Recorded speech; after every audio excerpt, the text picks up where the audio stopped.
I recognize the gentleman from North Carolina, Mr. Knott, for 5 minutes of questions. Thank you, Mr. Chairman. Using the trope, diversity is our strength, as an excuse for lawlessness is unbelievably naive and dangerous. Nobody in this room would say that diversity is a bad thing. Lawlessness is a bad thing. Law and order is much more of our strength than open-bordered policies that welcomes anybody with no vetting. And when you get down to the nuts and bolts of this issue, we would not be having this hearing if the Democrats attacked illegal immigration with the same vigor that they're attacking law enforcement and the men at this table. That's a fact. And it's worth noting that the dishonesty in framing these issues has been unbelievably obvious. It's been consistent. And just as an anecdote, Mr. Lyons, was Liam used as bait by your agency? No, sir. Actually, law enforcement officers took care of the child after the father abandoned him at a Walk us through what that means. So, sir, the individual that was driving that vehicle with Liam was in fled from the scene from the officers. He was obviously upset. We comforted him. The officers actually placed him in one of our vehicles, played his favorite song, favorite music. Then they took him to McDonald's. You all got him McDonald's. So you all did not abduct him. You did not use him as bait. Any characterization of that is a lie. And it has been repeated over and over by the Democrats to frame your agency.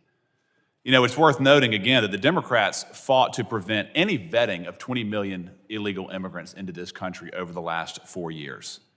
They attack agents rather than those who are assaulting agents today. They continually misframe what's happening in the ground. They continually malign the law enforcement officers who are providing legal structure to otherwise lawless landscapes in this country. And it's worth noting that there have been roughly 2 million people in the country who have been removed in the last year, some voluntarily, and then some by forced deportations. We've heard roughly about 25 cases of alleged abuse. Some of them, as I just pointed out, are dishonestly framed. But let's do a favor to the Democratic side. Let's increase that number by 1,000 times. 25,000 cases of alleged abuse or improper protocols. We are still operating at roughly 99% proficiency. Given the scale of the problem, the scale of the solution that you all are operating under, your agents are doing a remarkable job, and I thank you. But one issue that I want to talk about is this idea of sanctuary policies. Sanctuary policies is not just a passive relinquishing effort. It's an active obstruction. Isn't that true, Mr. Lyons? Yes, sir.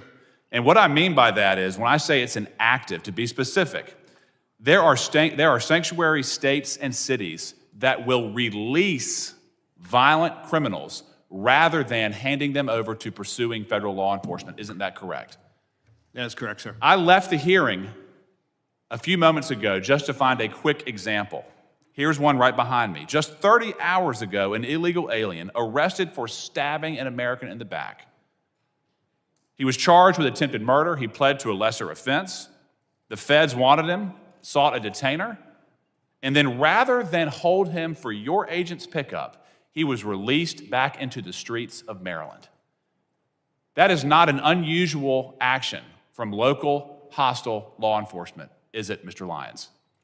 No, sir, that's what we face every day. So we've heard the Democrats complain that we're not getting the worst of the worst, but their sanctuary jurisdictions that control roughly 40% of this country's population will actively release sex predators, drug dealers, violent offenders, rather than hand them over to you for deportation. And these are people who are already in custody.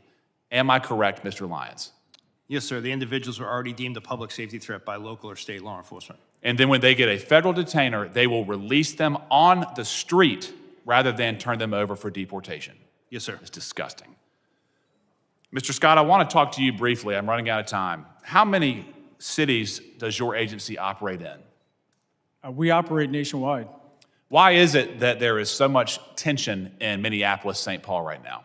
Because paid agitators are actively trying to stop law enforcement action. Without that, you wouldn't even have any idea most of these arrests were taking place.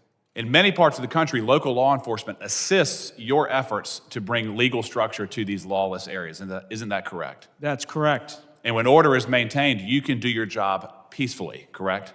Correct, and all we've ever asked is for law enforcement to do their job, not necessarily. In Minneapolis, St. Paul, local law enforcement in some cases have been prohibited from maintaining order so you can do your job. Isn't that correct? Correct.